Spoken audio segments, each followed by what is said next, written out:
Ketika kamu terjebak di dalam lift yang gelap dan macet total, dari luar terdengar kegaduhan yang mencekam, namun kamu tak bisa meminta bantuan. Ponsel di tangan kamu tak berguna karena sinyal benar-benar hilang. Itulah gambaran kebutaan yang kini dialami jutaan warga Iran. Sebuah isolasi paksa yang memutus akses informasi. Terjadi di tengah krisis besar yang bukan hanya menekan, tetapi juga mengancam keselamatan nyawa manusia. Analogi lift mati itu bukan sekedar cerita. Itulah realitas pahit yang terjadi dalam skala nasional di Iran.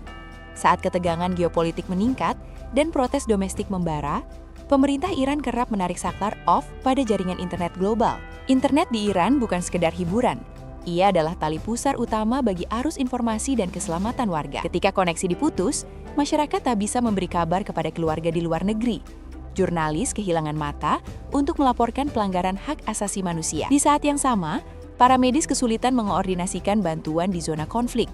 Detik-detik krusial pun terbuang tanpa komunikasi. Pemadaman ini bukan gangguan teknis biasa. Ia adalah senjata strategis untuk menciptakan kekosongan informasi, sebuah ruang sunyi di mana hanya satu narasi yang diizinkan untuk bergema, narasi penguasa.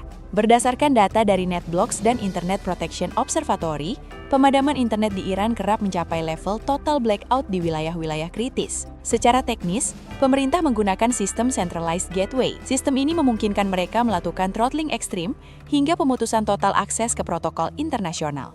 Dampaknya bukan hanya soal informasi, tetapi juga kerugian ekonomi yang sangat besar. Setiap 1 jam pemadaman internet di Iran diperkirakan menelan biaya lebih dari 7 juta dolar Amerika Serikat, atau sekitar 110 miliar rupiah.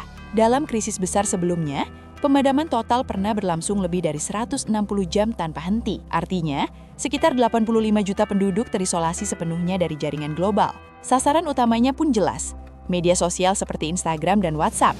Platform ini merupakan saluran komunikasi terakhir bagi warga sipil, dan karena itu menjadi target utama pemblokiran permanen. Kini, dunia internasional tak lagi sepenuhnya tinggal diam. Organisasi seperti Access Now bersama sejumlah faksi di PBB mulai membongkar pola ini. Mereka menilai pemadaman internet di Iran sebagai bentuk pelanggaran hak digital yang dilakukan secara sistematis. Di balik layar, komunitas pengembang internasional dan aktivis teknologi pun bergerak. Mereka berupaya menghadirkan solusi alternatif untuk menjaga arus informasi tetap hidup. Teknologi satelit seperti Starlink serta penggunaan VPN berlapis menjadi upaya untuk menembus sistem penyaringan internet nasional Iran. Namun pertanyaannya kini bergeser. Jika internet diakui PBB sebagai bagian dari hak asasi manusia, mengapa sebuah negara bisa begitu mudah menghapusnya dari peta digital tanpa konsekuensi hukum internasional yang nyata? Sejumlah analis politik melihat ini bukan kebetulan, melainkan upaya Iran untuk menguji seberapa jauh sebuah negara bisa mengontrol populasinya sebelum dunia luar benar-benar sempat bereaksi. Pertanyaannya kini semakin tajam. Apakah pemadaman internet ini hanya drama pengamanan sementara untuk meredam kerusuhan sesaat? Ataukah ini bagian dari strategi jangka panjang untuk membangun intranet nasional tertutup?